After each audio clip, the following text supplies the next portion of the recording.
గుంటూరు ఆనంద్పేట 2వ లైన్ నందు శ్రీ మహాలక్ష్మి అమ్మవారి 9వ వార్షికోత్సవ వేడుకలు ఘనంగా జరిగాయి.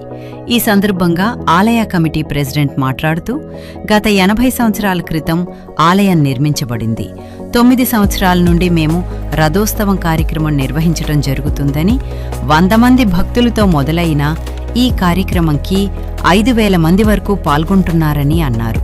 ఈరోజు 3,000 మందికి అన్నదానం కార్యక్రమం నిర్వహించటం జరిగిందని, సాయంత్రం 5:30 రథోత్సవం మొదలవుతుందని, ఈ కార్యక్రమంలో ప్రముఖులు పెద్దలు పాల్గొంటారని, భక్తులు అందరూ కూడా పాల్గొని అమ్మవారి ఆశీస్సులు పొందాలని కోరారు. అందరికీ జై శ్రీరామ్.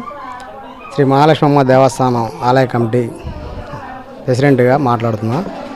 మా యొక్క ఆనందపేట 2వ లైన్లో శ్రీ మహాలక్ష్మి అమ్మవారి దేవస్థానం గత 80 సంవత్సరాల నుంచి అమ్మవారి ఆలయం నిర్మించబడి ఉన్నది. కొంతకాలంగా యువకులు మొత్తం ముందుకొచ్చి ఈ ఆలయాన్ని కొంచెం కొత్తగా రూపుదిద్ది ఈ కార్యక్రమాన్ని 9 సంవత్సరాల నుంచి మేము రథోత్సవ కార్యక్రమంగా మార్చి ఈ కార్యక్రమాన్ని జయప్రదం చేస్తున్నాం. ఈ కార్యక్రమంలో ముందుగా మేము ఒక 100 మందితో మొదలుపెట్టిన కార్యక్రమం ఇప్పుడు ఒక 5,000 మంది పైగా చిలుకు జనాలు వస్తున్నారు. అలాగే ఇక్కడ మన అమ్మవారి యొక్క మహిమలు తెలుసుకొని చాలా వరకు విరాళాలు ఇచ్చే దాతలు కూడా ముందుకు వచ్చి మా కార్యక్రమాన్ని విజయవంతం చేస్తా అన్నదాన కార్యక్రమం చేస్తూ ఒక 3,000 మందికి ఈ రోజున ఉదయం నుంచి సాయంత్రం వరకు నిత్యాన్నదాన కార్యక్రమంగా చేసుకుంటూ సాయంత్రం 5:30 రథోత్సవం బయలుదేరుతూ ఘన విజయంగా చేస్తూ ఉంటాం. దీనికి కొంతమంది విఐపీలని, రాజకీయ నాయకుల్ని, పెద్దవాళ్ళని పిలవటం జరుగుతూ ఉంటుంది. ప్రతి సంవత్సరం వస్తూనే ఉంటారు.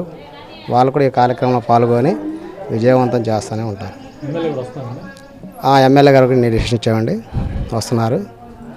అలాగే ఎంపీ గారికి ఇచ్చాము, మన జిల్లా జస్టిస్ జడ్జి గారికి ఇచ్చాము, అలాగే మన డిఎస్పీ ఐజీ గారికి ఇచ్చాము, సిఐ గారు అందరికీ ఇన్ఫర్మేషన్ ఇచ్చేసాము. ఆ ఇన్విటేషన్ కార్డులు కూడా ఇచ్చాము. అందరికీ జై శ్రీరామ్. 9 సంవత్సరాల నుంచి మా అన్నయ్య భూపతి ఈశ్వర్ ముందుకొచ్చి ఈ గుడిని గట్టిగా చేసి బయటికి తీసుకెళ్ళి సోషల్ మీడియాలో చేద్దామని అందరి దగ్గర చందాలు వసూలైనా అవ్వకపోయినా ఆయన జోబులో డబ్బులు వేసుకొని ముందుకు వచ్చినందుకు, చేస్తున్నందుకు ఆయనకు ధన్యవాదములు.